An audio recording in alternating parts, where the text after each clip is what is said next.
In 1992, the Chinese were in full nuclear test mode, even though they had the hydrogen bomb from as early as 1967. The progress that China made in developing these bombs and missiles in the 60s was absolutely remarkable, and it shocked the world. But right through until 1995, China were detonating nuclear bombs constantly. So when they detonated an underground nuclear weapon in 1992 at a militarized test range, nothing should have been unexpected. Seismometers across the region went crazy. China had just upset the apple cart. Shockwaves were detected across the planet, and the US government were alerted to something very ancient that they had just detected in Alaska as a result of this testing. Wait till you hear this. In 1992, a local news story in Alaska broke news that a colossal pyramid was discovered by scanning equipment as a direct result of the monitoring of Chinese nuclear tests. The story seems to have been quickly hushed up at the time, but why? Do they just not want us to know about this place? There are reports that US Navy personnel worked on a secret underground research project to try and shed light on an ancient structure in very remote Alaska that would emit incredible amounts of energy. Of course, the rewriting of human history is one that we immediately think when such structures are discovered, and automatically a cover-up response could be the easy solution, as to not blow the concept out the window of what we have been told our history to be. The concept that at one point there was a global industrialized civilization that had reached a technology that is, in fact, superior to our own, because we cannot easily build pyramids like this today. Could it be that the United States government is hiding the Alaskan pyramid until they can fully comprehend and harness its power?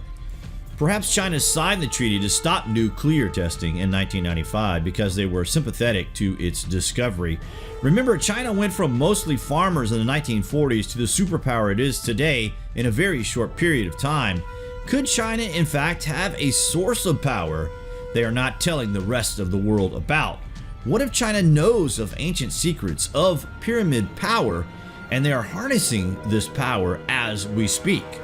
The story is of an American pilot who was flying over to Chongqing in central China during World War II. Is a very compelling case to back up this claim. The American pilot claimed he saw a huge pyramid in the valley with a gigantic crystal capstone on the top of it. This would later become known as the Great White Pyramid, and to this very day, China denies its existence, even though photographs exist of this ancient marvel.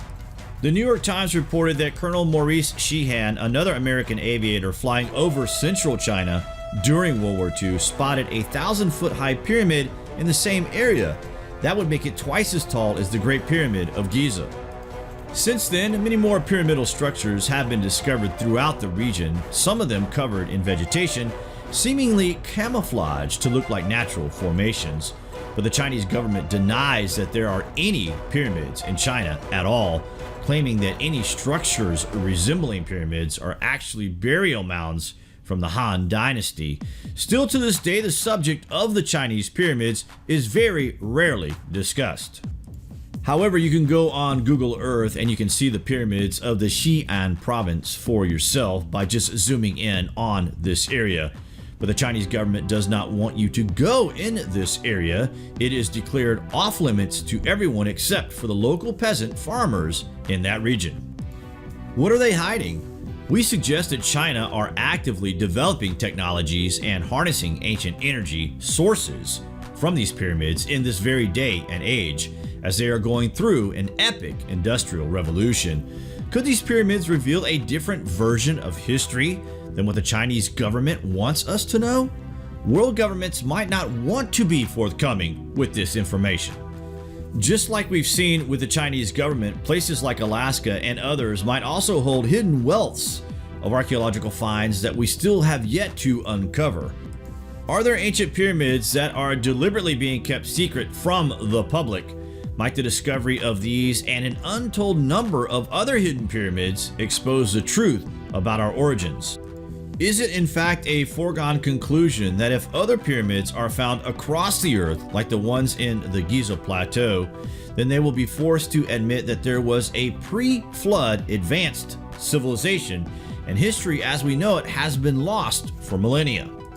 If it is uncovered that humans did not evolve on this earth, that the stories in religions across the earth are fact and not myth, and that there was a past civilization more advanced than our own society thousands of years ago is true, then that means the history we were told is totally fabricated and completely false in terms of ancient history.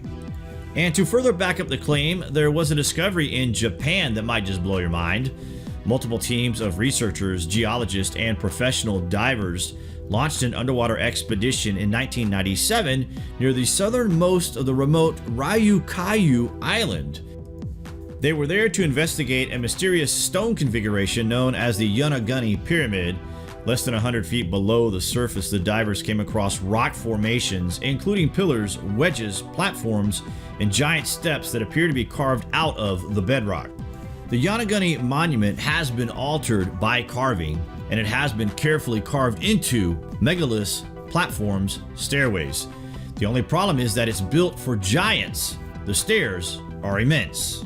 So who built this monument, and what cataclysmic event sent it to the bottom of the sea? There are all these different cuts that seem to be of artificial origin and not of natural origin because it's too precise. Was Yonaguni artificially altered at a time when the water levels of the oceans were lower? We know that this happened at some point during the last ice age, which was 14,000 years ago. Now, we have to remember that at the end of the last ice age, sea levels were as much as 300 plus feet lower than they are today. So at that time, this structure would have been above sea level. Could the massive underwater structure known as Yonaguni really be the remnants of an advanced civilization that existed here on Earth more than 10,000 years ago? It seems that there is an obvious answer to that question. We would have to be completely ignorant to deny the existence of this place, and of course, this is exactly what world governments are. But we are awake, right guys? What do you guys think of these pyramid structures anyway? Comments below, and as always, thank you for watching. I got a call from a man who said I had served in an intelligence unit at Fort Richardson in Alaska, and he said there were about 40 of us in a rec room one night at the end of 1993 where they were watching television just like normal after dinner, and there was a program that came on and said that there was a special about a large pyramid that had been found underground about 60 miles west of Mount McKinley in the Denali Park. And the Fort Richardson intel guy said that they all talked in the rec room about, my God, here we are in Alaska, and they're saying there's this huge pyramid, that it's underground. I want to find out more about that. After this broadcast, I thought I want to go and explore this area. So he called up the Channel 13 TV station in Anchorage and said, I just saw with other guys this show, and I would like to buy a copy of this program. And so he said, I just decided I would drive down to that station, and I asked for the manager's office, came out, I said, I would like to pay money for a copy of that program that you had on last night about the underground pyramid in Alaska. And now he's talking to the general manager, and the general manager said, you must be mistaken, we didn't broadcast anything last night about an underground pyramid. He said, well, I was with 40 guys, and we watched it and we talked about it. It was on your station. And the manager said, no, there's been some misunderstanding. And the intel guy says, the manager goes back into his office. He's walking to leave in great confusion, and a man came toward him, said, I'm an engineer, and I just wanted to tell you, yes, we did do a broadcast. You're right, and left. So he had this mystery and said, can you help me find this videotape? I went on Coast, in did an Earth Files and a Dreamland with Whitley Strieber, and we were saying, if there's anybody out there who has any information about this pyramid, please get in contact with me. And that was followed by two people, both the second generation of the firsthand experiencers. I did a series of reports with what would be the sons of men who had firsthand experiences about this big underground pyramid. And to boil it all down to perhaps the most dramatic, the son of one father, they lived on a farm, and his dad at that time in the 50s and into the early 60s, starting I think right after World War II, had worked with Bell Labs and had been part of what was then the biggest operation of the United States government after World War II, was called White Alice, and the building of the Dew Line up in Alaska and to the Northern Territories, with the idea that we would have some sort of a wall of monitoring the Soviet Union coming over the pole.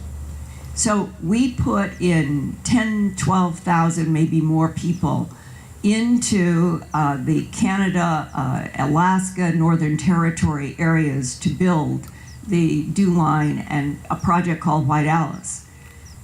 Then I talked with a pilot who said that he had some information that they probably discovered that there was a magnetic anomaly inland 60 miles west of Mount McKinley, that he did not have firsthand knowledge that there was a pyramid under the magnetic anomaly, but that it had affected planes and helicopters. One of these witnesses, beyond the man who had worked in the Bell Lab that became later on AT&T, work all the way back to after World War II, that man had told his son that he went and was assigned to work where they went in mining elevators at the surface, and that he could count by time when he got to the bottom that they were down at least 900 feet below the surface. But he said that his father described for him in great detail how at the bottom of this pyramid, the father was able to work only on one vertex. You know, you think of a pyramid, the pyramid top was 150 feet from the surface. So here's the surface with grass and trees, come down 150 feet, here's the top of the vertex, then come down another 750 feet, and that the scientist was working, he was an electrical engineer with physics background. He was assigned to work on one vertex and told his son that they learned that this could generate enough power to power the entire nation of Canada.